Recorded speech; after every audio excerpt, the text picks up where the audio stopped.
There's a man named John Corzine. Corzine used to be the chief of Goldman Sachs. If you remember, Corzine then became a U.S. Senator. He bought that seat. As you well know, it's actually a very cheap seat to buy, the U.S. Senate. You never asked yourself why somebody would spend $50 or $100 million to make $200,000 a year, did you? People could never figure that out. We figured it out here in San Francisco when Dianne Feinstein fought so hard, spending upwards of $50 million to get a $200,000 a year job. I mean, does it take a genius to figure out why? That's how you pillage. You invest $50 million and then you can pillage the system as the head of your state while telling everybody that you're for the poor. So Goldman Sachs produces John Corzine to become a U.S. Senator. Then he leaves the Senate in New Jersey, and he goes to run a company called MF Global, a brokerage firm. It now files for bankruptcy, and it is one of the 10 biggest bankruptcies ever. Did you know this? John Corzine ran a brokerage firm named MF Global. They just filed Chapter 11. 10 largest bankruptcies in the U.S. now includes MF Global. Okay, 1, Lehman Brothers, $691 billion. 2, Washington Mutual, $327 billion. You know how much of that money was stolen by people who set up the Ponzi schemes who were still spending it? And by the way, I know some of the people who took down the money out of Washington Mutual with another bank. And I'll tell you their names. I've told it before. They act as the biggest liberals in the world. They love the poor. They're funding the Occupy movement. They fund the ACLU. They stole the money. They're just the worst people on the planet. Washington Mutual went bankrupt, $327 billion. WorldCom, $103 billion. GM, $91 billion. CIT Group, $80 billion. Enron, $65 billion. Conseco, $61 billion bankruptcy. And now MF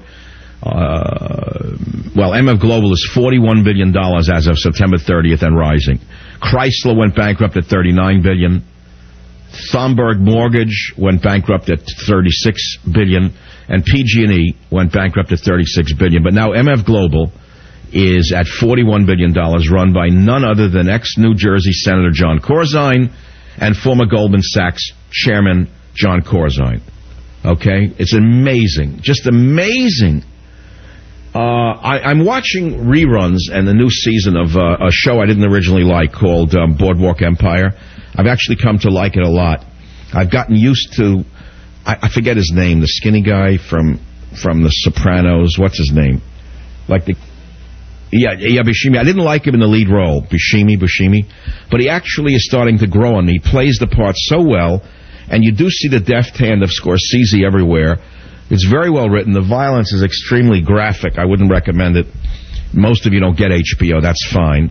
How many times I've canceled the subscription or wanted to, and then I don't, and I'm too lazy to do it. I hope and keep up with all of it. Anyway, I'm watching it. So it's about a corrupt guy who's running Atlantic City in the period of the 1920s, as played by Buscemi, whatever his name, sorry. And it's all about politics and money and bootlegging. In other words, they were the drug dealers of our time. But they made so much money in bootlegging that they became mayors, governors, presidents even. They bought presidents. They put presidents in office. The bootleggers did, as you well know. The Kennedys are famous for having done that. That's a well-known fact. Of course, you don't want to know that. But the Democrat Party is rife with such connections and corruption. So here we see Boardwalk Empire as spelled out on this HBO series. And it's all about a corrupt politician in Atlantic City whose fingers reach all the way up to the White House of that time. And he has a case removed from a local jurisdiction in New Jersey to the federal government, where he has implanted the Attorney General. Sound familiar to you? So his case comes up to the Attorney General. They move it up to him. Then the Attorney General gets visited by a senator who says to him, you're pillaging the Veterans Affairs Department, and you've got to stop pillaging it. And if you don't stop pillaging it, things are going to happen. We need you to go tougher on this New Jersey guy, blah, blah, blah. And they then decide to put in a real prosecutor against the Buscemi character. The point I'm making is it doesn't seem like very much has changed, has it, in the United States of America?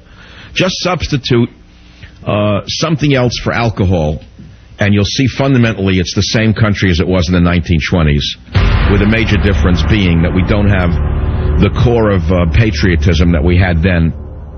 Savage.